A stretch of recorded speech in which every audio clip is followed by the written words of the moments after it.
This movie was inspired by a true story about the people who actually found a Dibbuk box, and then all sorts of weird things started happening. Even though it sounds sort of like mystical or like a fairy tale, it is a real thing in the Torah, that it speaks about different types of demons that can attach themselves to a person.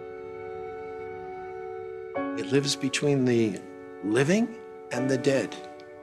And you have this mysterious entity coming in and being part of life.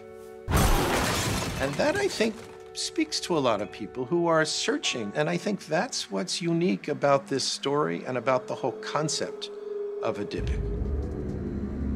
A Dibbuk is a soul that has found no rest and therefore takes over another body. You have to understand, the Dibbuk is trying to escape punishment for its sins. The avenging angels punishing the spirit cannot touch it when it's inside the body of a human being. You know, you have this soul that is in limbo, trying to find permanence, trying to find comfort. And you have your own soul, and there's that struggle.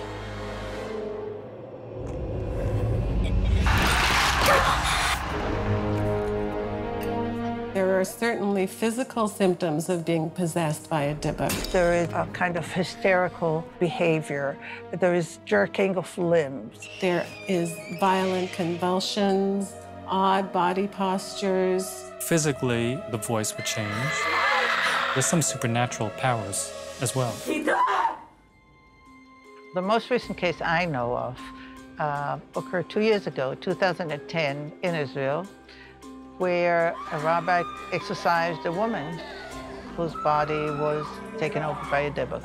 And it created quite a ruckus, because we thought these things do not happen anymore, but they do.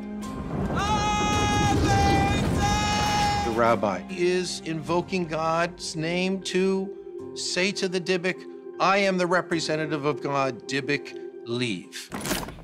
You know, it's definitely a metaphor for all of our lives. You know, we all have our little box with our demons in them, and sometimes, like, when you open that up, you know, it comes flooding out and you can't get it back in. You know, and that's what the whole life is about, is to be surrounded by culture that can suppress that evilness, the primal brain that can turn us into monsters.